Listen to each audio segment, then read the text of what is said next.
Mwadhama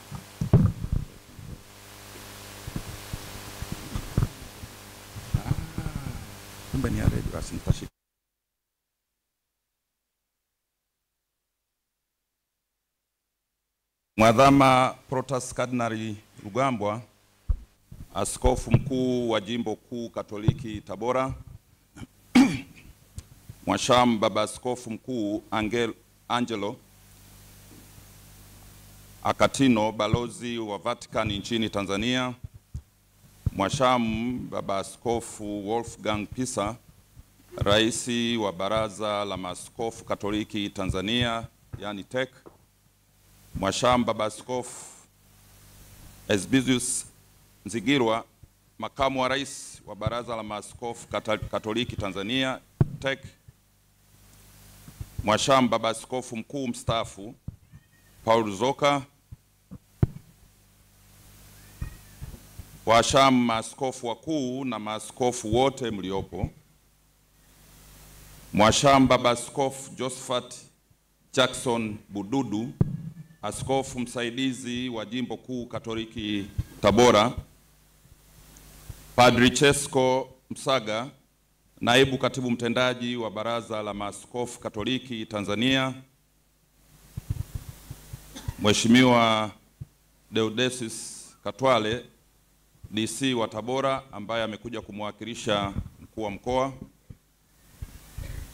Kaimu Rasi, wakuu wa mashirika ya kitawa, waheshimiwa mapadri, watawa na waseminari wote, waheshimiwa viongozi wakuu wengine wa dini wa Kanisa Katoliki kwa ujumla wao, waheshimiwa viongozi wengine wa dini na viongozi wa vyama vya siasa mliopo, kamati za ulinzi na usalama za mikoa na wilaya, ndugu waumini wote wa Tabora na wengine waliotoka nje ya Tabora, ndugu wageni wote waalikwa, mabibi na mabwana, tumsifu Yesu Kristo.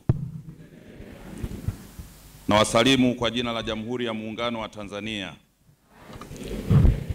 Awali ya yote na kwa unyenyekevu mkubwa, nianze kwa kumshukuru Mwenyezi Mungu mwingi wa rehema kwa kutujalia uhai na kutuwezesha kufika siku ya leo kushiriki misa takatifu iliyoambatana na sherehe za kuwekwa wakfu Mwashamu Josephat Jackson Bududu, Askofu msaidizi Jimbo Kuu Katoliki la Tabora. Mgeni rasmi kama ilivyotambulishwa katika tukio hili la kihistoria kwa Jimbo Kuu Katoliki Tabora ni Mheshimiwa Dr. Samia Suluhu Hassan, Rais wa Jamhuri ya Muungano wa Tanzania. Mheshimiwa Rais amekuwa na desturi ya kushiriki yeye mwenyewe katika ghafla na matukio ya dini anayoalikwa. Nanyi mmekuwa mkimshuhudia akishiriki ibada, makongamano, mihadhara na sherehe zinazohusiana na dini katika maeneo mbalimbali. Hata hivyo, pale ratiba inapomfanya Mheshimiwa Rais ashindwe kushiriki yeye mwenyewe kutokana na majukumu ya ujenzi wa taifa letu, amekuwa na desturi ya kuwatuma baadhi ya wasaidizi wake kwenda kutekeleza majukumu yake kwenye matukio aliyoalikwa. Hivyo leo amenituma mimi kuja kufanya kazi hii muhimu kwa niaba yake. Lakini pamoja nami kama mlivyotambulishwa, kuna mwenzangu mwingine ambaye amenisindikiza kutoka ofisi ya yeye ni msaidizi wa mwenyekiti wa Chama cha Mapinduzi, lakini hapo nyuma kuna mwenzangu mwingine alikuwepo ambaye ilimpendeza kuja kushiriki kwenye ibada, lakini ameondoka. Yeye ni mkurugenzi mkuu wa usalama wa taifa, lakini ameondoka. Ameshiriki ibada, ameondoka. Hata hivyo anaweza akarudi baadaye kwa sababu ameondoka kutokana na wito mwingine ambao ameupata, lakini atarudi baadaye. Hata hivyo, pale ratiba inapomfanya Mheshimiwa Rais, binafsi ninamshukuru sana Mheshimiwa Rais kwa kuniamini na kunipa heshima hii kubwa ya kumwakilisha katika tukio hili adhimu kwa Kanisa Katoliki. Nanyi nyote ninawashukuru kwa kunipokea katika nafasi hii ya mwakilishi wa Mheshimiwa Rais kwenye tukio hili muhimu na la kihistoria. Mheshimiwa Rais amenituma niwasalimu sana waumini wa Jimbo Kuu Katoliki Tabora pamoja na wananchi wote wa mkoa wa Tabora. Kwa namna ya pekee, Mheshimiwa Rais anakushukuru sana Mwadhama Protas Kardinali Rugambwa kwa kumwalika kuwa mgeni rasmi kwenye tukio hili la kihistoria katika Jimbo Kuu Katoliki Tabora. Mheshimiwa Rais alipozuru makazi yako mwezi Oktoba mwaka 2023 kwa lengo la kukutembelea na kukupongeza kwa kuwa kardinali, alikuahidi ushirikiano wa dhati katika utekelezaji wa majukumu yako na majukumu ya kanisa lote nchini. Napenda kukuthibitishia kwamba ahadi hiyo aliyoitoa Mheshimiwa Rais haijabadilika, na wakati wote ameendelea kuyaishi mahusiano mema aliyonayo na kanisa, na ataendelea kudumisha ushirikiano mkubwa uliopo kati ya viongozi wa serikali na viongozi wa dini zote, mkiwemo ninyi wahashamu mababa maaskofu. Pamoja na shukurani hizo kwako Mwadhama Kardinali Rugambwa, Mheshimiwa Rais anakupongeza kwa dhati Mheshimiwa Baba Askofu Josephat Jackson Bududu kwanza kwa kuteuliwa kuwa askofu msaidizi wa jimbo hili, na pili kwa kuwekwa wakfu katika misa takatifu ya leo, na hivyo unatengeneza historia ya kuwa askofu wa kwanza msaidizi tangu kuanzishwa kwa jimbo hili kuu la Tabora. Mheshimiwa Rais anakutakia yote mema katika utume wako mpya na anakuombea ukayatekeleze majukumu haya kwa hekima, upendo na ufanisi mkuu, ukimsaidia askofu mkuu wa Jimbo Kuu Katoliki kwa weledi na uaminifu mkubwa. Aidha, Mheshimiwa Rais kwa dhati ya moyo wake anawapongeza sana waumini wa Jimbo Kuu Katoliki la Tabora kwa kumpata askofu msaidizi, na anawaomba muendelee kumwombea na kumpa ushirikiano wa dhati katika utekelezaji wa majukumu yake. Mheshimiwa Baba Askofu Josephat Bududu, binafsi naungana na Mheshimiwa Rais na wengine wote kukupongeza kwa kukubali na kuyapokea majukumu ya uaskofu, na hatimaye leo umewekwa wakfu kuyatekeleza majukumu hayo, ukimsaidia Baba Askofu Mkuu katika utume huo. Ninatambua kuwa majukumu uliopewa sio mepesi. Tujikumbushe Mtume Paulo katika waraka wake wa Tito sura ya 1 aya ya 7 hadi ya 9. Kwanza anamtambua askofu kama wakili wa Mungu, na hivyo anapaswa asiwe mtu wa kujipendeza nafsi yake, asiwe mwepesi wa hasira, asiwe mlevi wala mgomvi, asiwe mpenda mapato ya aibu, bali awe mkaribishaji, mpenda wema, mwenye kiasi, mwenye haki, mtakatifu, mwenye kudhibiti nafsi yake, akilisha lile neno la imani vile vile kama alivyofundishwa, apate kuweza kuwaonya watu kwa mafundisho yenye uzima na kuwashinda wenye kupinga. Mhashamu Baba Askofu, nina imani kubwa kuwa Roho ya Mungu aliyekujua hata kabla hujazaliwa aliziona sifa hizi kwako na kumuongoza Baba Mtakatifu kukuteua kuwa askofu msaidizi katika jimbo hili kuu. Ninachokuomba ni kuendelea kuziishi sifa hizi katika maisha ya utume wako kama askofu, na naomba Mungu na waomba ndugu waumini tuendelee kumwombea Baba Askofu wakati wote ili aweze kuziishi sifa hizi, kwani kwa kufanya hivyo ataweza kumudu vyema majukumu haya mazito aliyowekwa wakfu leo, na atamsaidia ipasavyo Mwadhama Kardinali Rugambwa katika utekelezaji wa majukumu ndani ya Jimbo Kuu Katoliki hili la Tabora. Naomba nikutie moyo Mhashamu Baba Askofu Bududu kwamba usiogope kuyatekeleza majukumu haya mazito uliopewa, maana Mungu yu pamoja nawe. Utakapokutana na magumu usifadhaike, maana Mungu wako atakuimarisha na kukusaidia na atakulinda kwa mkono wake wa ushindi. Bahati njema ulionayo ni kwamba unaanza kazi hii ya uaskofu chini ya usimamizi wa Baba Askofu Mkuu wa Jimbo Mwadhama Kardinali Rugambwa, lakini pia yuko Mhashamu Paulo Ruzoka, askofu mkuu mstaafu wa jimbo hili, ambaye makazi yake yapo hapa, na naamini wakati wote atakuwa mlezi kwenu.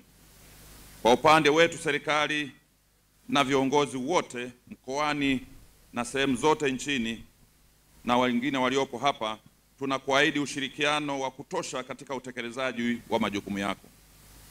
Mwadhama Kardinali Rugambwa, washama, baba askofu, waumini na wageni wote, pamoja na maendeleo ya kiroho, serikali inatambua mchango mkubwa wa Kanisa Katoliki katika maendeleo ya taifa letu, hususan kwenye nyanja za elimu, afya, mawasiliano na huduma za kijamii kama vile maji, miundombinu ya kusaidia wahitaji. Kazi hii njema inafanywa katika maeneo mengi nchini, na kwa hakika mmekuwa mkishirikiana vizuri na serikali kwa hudumia wananchi. Kwa upande wa Jimbo Kuu Katoliki Tabora pekee, sehemu kubwa ya miundombinu ya kutolea huduma iliyoanzishwa na wamisionari kama vile shule, vituo vya watoto yatima, nyumba za wazee maskini, wagonjwa na wasiojiweza, baadaye ziliendelezwa na viongozi wazalendo ambao walianzisha pia ujenzi wa miundombinu mingine iliyowezesha utoaji wa huduma za kiroho, elimu na afya katika maeneo mengi zaidi. Sote ni mashahidi wa uwepo wa vituo vya afya, hospitali, shule ikiwemo shule ya viziwi, vyuo vya kati na vyuo vikuu, pamoja na vituo vya kulelea watoto yatima, wazee na wasiojiweza vilivyo chini ya Jimbo Kuu Katoliki la Tabora. Uwezo wa taasisi hizi ni kielelezo dhahiri cha mchango wa Kanisa Katoliki kwa ustawi wa wananchi na maendeleo ya jamii kisiasa na kiuchumi. Serikali ya awamu ya 6 inawapongeza sana kwa kuendelea kutoa huduma hizi za mahitaji ya roho na kimwili. Aidha, serikali itaendelea kuwapa ushirikiano mkubwa kuhakikisha huduma hizi za kijamii zinaendelezwa na kuboreshwa zaidi kwa manufaa ya wananchi ambao kimsingi ndio walengwa na wanufaika wakubwa. Endapo litahitajika lolote kutoka serikalini ili kusukuma au kuwezesha utekelezaji wa miradi mnayotekeleza katika maeneo mbalimbali nchini, Mheshimiwa Rais amenituma ni kuhakikishie Mwadhama Kardinali na maaskofu wote kuwa milango ya serikali iko wazi na tunawakaribisha wakati wowote ili kwa pamoja tuendelee kutoa huduma njema za kijamii kwa taifa letu. Kwa upande wetu kama serikali, tunaendelea kutekeleza wajibu wetu ipasavyo kuhakikisha malengo na mikakati ya maendeleo tuliyojiwekea inafanikiwa kwa wakati na inawanufaisha walengwa wote. Kama ilivyokuwa awamu zote zilizopita, serikali ya awamu ya 6 imeendelea kutekeleza kwa vitendo miradi ya kimkakati na mikakati mbalimbali ya maendeleo kwa kushirikiana kwa karibu na wadau zikiwemo taasisi za dini.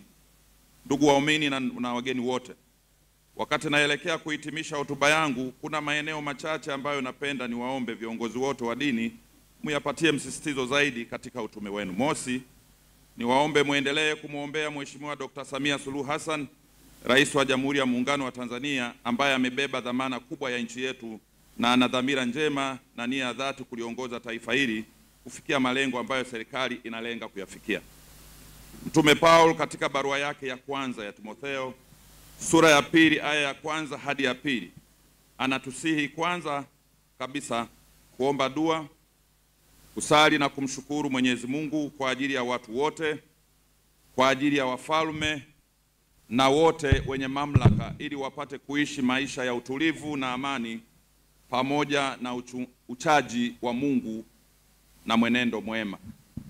Hivyo kwa kutambua hili, hatuna budi kuendelea kumwombea Mheshimiwa Rais ili aendelee kutuongoza kwa hekima na utulivu, akiwa na afya njema na uwezo wa kuendelea kutekeleza majukumu yake ya kila siku kwa upendo na unyenyekevu kwa wananchi wote bila kujali tofauti zao.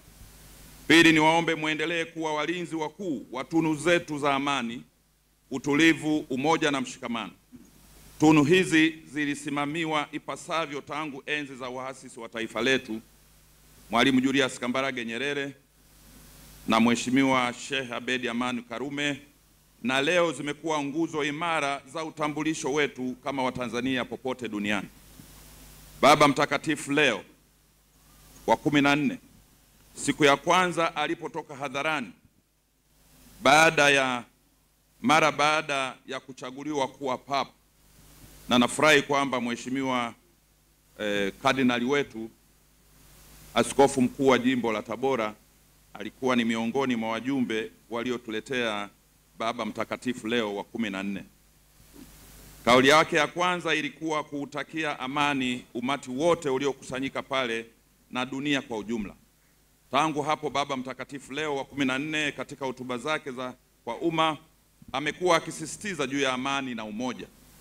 Msingi huu wa amani na umoja ulijengwa na Bwana wetu Yesu Kristo mwenyewe alipotuachia amri kuu ya upendo, na hatimaye kanisa limeendelea kuishi na kuifundisha amri hiyo mpaka sasa.